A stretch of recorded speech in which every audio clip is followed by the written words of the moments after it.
இந்த பயபுலைய நம்ம எதிரியாலாம் பார்க்கல. இது எப்படி எந்த கேட்டகரினா, ஏய் போ போ பெரியவங்களை கூட்டினா போ. இந்த பருத்தி வீரன்ல அந்த பிணந்தின்னி அந்த கதாபாத்திரம் தான் அது. வேற யாரும் இல்ல, இந்த சாட்டை துரைமுருகன். ஒரு தற்குறித்தரமான ஒரு செயலை பண்றதுக்கு ஒரு மாவீரன் லுக்க கொடுக்குற பத்தியா, அதுதான் எங்களால பொறுத்துக்கவே முடியல. தாவேகா பசங்க எல்லாம் இவரு காலில் ஊயினுமா, இவரு விமர்சனம் பண்றதை நிறுத்து வரான். சரி தமாசு. இங்க யார் யாரெல்லாம் காமெடி பீஸு, யார் யாரெல்லாம் உண்மையா மக்களுக்காக பேசுறவங்க, யார் யாரெல்லாம் பொய்யா வேஷம் போடுறவங்க, யார் யாரெல்லாம் பணத்தை வாங்கிட்டு வேலை பார்க்கறவங்க, இது எல்லாத்தையும் வெளியே கொண்டு வந்துட்டாரு. அதுல முதல் கருப்பாடி நீ. எப்போ இந்த பணம் வாங்கிட்டு விஜய் அவர்களை அட்டாக் பண்ணி பேச ஆரம்பிச்சியோ அப்பத்துல இருந்து நீ அந்த கட்சியை முடிச்சு விட்ட. எப்படி நீ நினைக்கிற டிவிகே கட்சியை முடிச்சு விட்டலான்னு, ஆனா பயப்புல நீ முடிச்சு விட்டது நாம் தமிழர் கட்சி. மொத்த கோவத்தையும் உங்க அண்ணனே அடிக்க வச்சிருக்காரு உன் மேல இருக்க கோவத்தை. அவரு காட்டினாலும் நீ தாங்க மாட்ட, இதுல எங்க பசங்க வேற உனக்கு காட்டணுமா? என்ன சாட்டை நீ? யார் யார் எப்படிப்பட்டவங்கன்றத இந்த சமூகத்துல பொது வெளியில கொண்டு வந்தது தளபதி விஜய் அவர்கள். ஒரு கேரவன்ல அந்த நடிகை இருந்தாங்க, மக்களை சந்திக்க போன ஒரு கேரவன்ல நடிகையில இருந்தாங்க, ஒரு ஃப்ரண்ட் பக்கத்துல போற அளவுக்கு இவ்வளவு வன்மம். நக்கீரன் கோபால் அண்ணன், உங்க மரியாதையை கொஞ்சம் காப்பாத்தீங்க.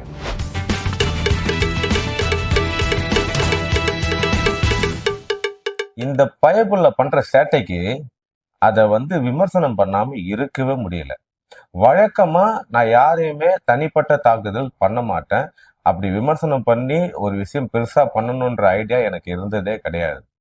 ஆனா நாம என்ன ஆயுதம் எடுக்கிறோம் அப்படிங்கிறத நம்மளுடைய எதிராளி தான் முடிவு பண்றான். இந்த பயபுலைய நம்ம எதிரியாலாம் பார்க்கல.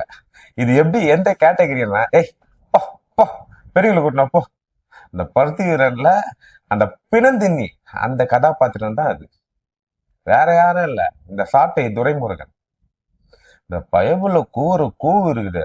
ஐயோ, வாங்குற காசுக்கு வேலை பாரு, தப்பே கிடையாது.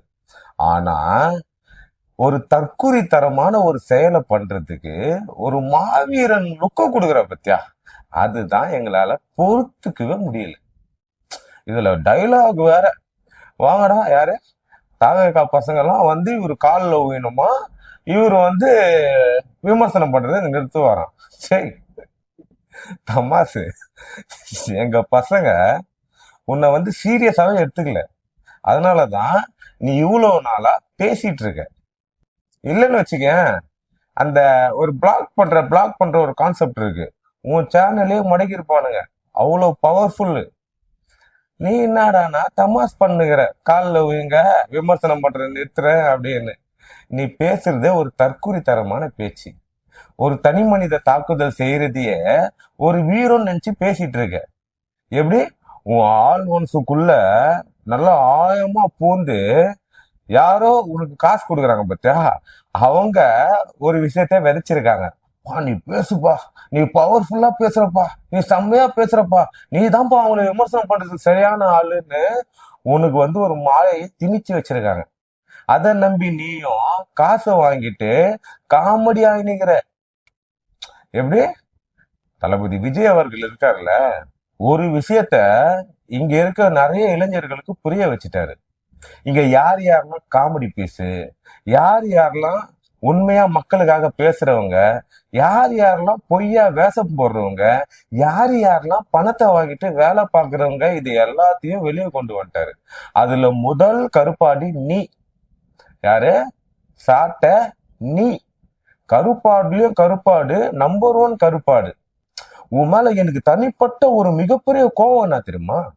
இந்த நாம் தமிழர் கட்சின்னு ஒரு கட்சி கிட்டத்தட்ட 14 வருஷமா அந்த சீமான் என்ற மனுஷன் கத்தி கத்தி கத்தி கத்தி ஒரு விஷயத்த கொண்டு சேர்த்து நேர்ந்தாப்புல மனுஷன் கிட்ட, இந்த மக்கள் கிட்ட எல்லாம் கொண்டு ஒரு விஷயத்த சேர்த்துனே இருந்தாரு.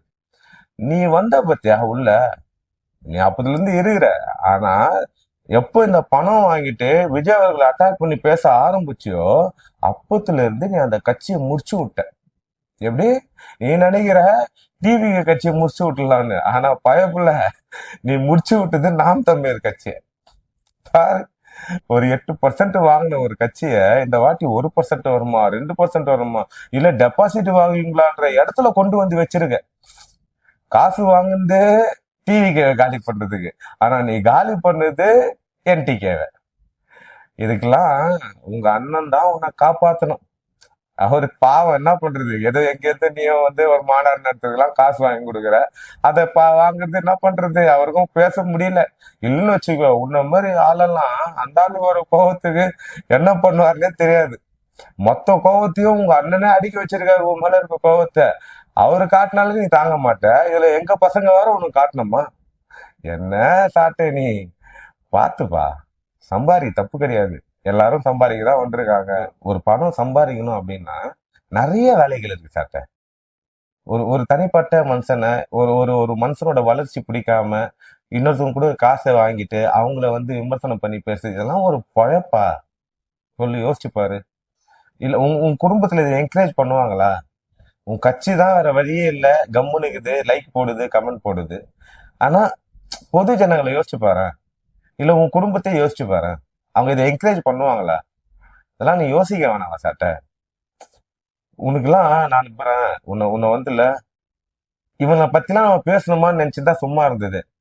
ஆனா நீ பேச வைக்கிற பத்தியா, எவ்வளவு எவ்வளவு டெம்ப்ட் பண்ற பாரு. அவ்வளோ காண்டாகுது.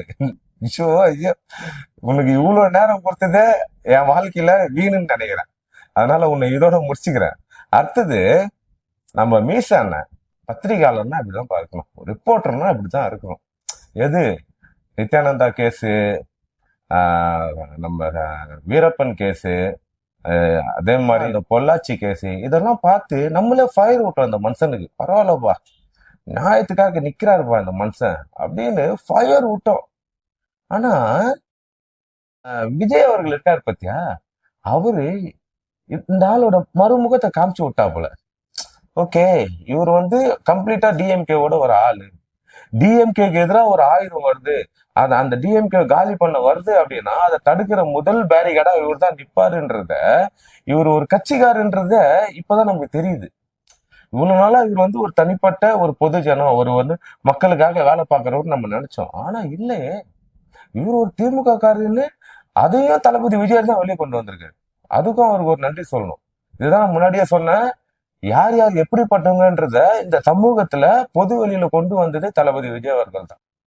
அதுக்கே அந்த மனுஷனுக்கு ஒரு சல்யூட் அடிக்கணும்.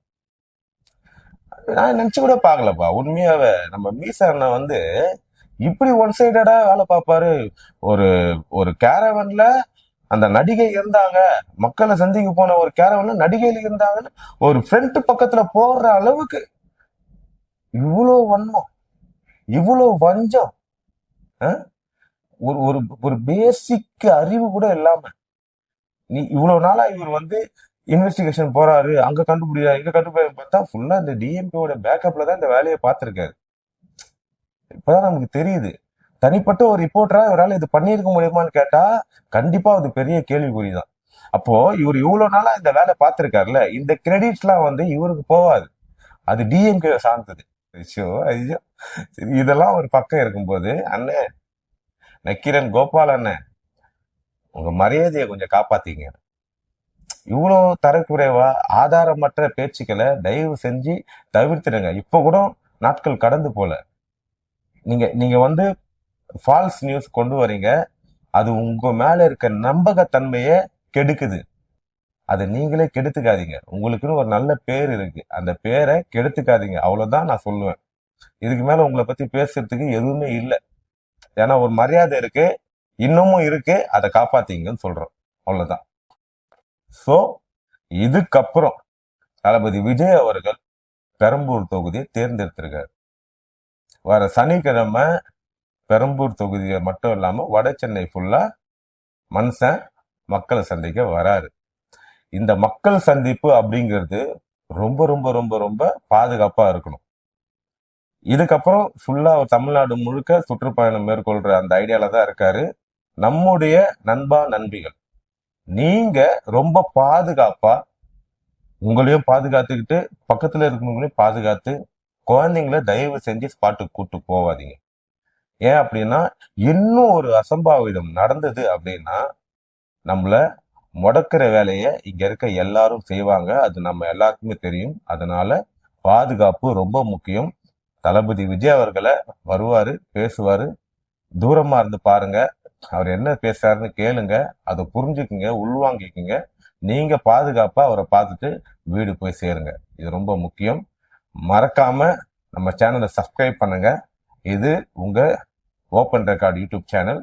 மறக்காம சப்ஸ்கிரைப் பண்ணுங்க, கமெண்ட் பண்ணுங்க, அப்படியே ஷேர் பண்ணுங்க. நன்றி.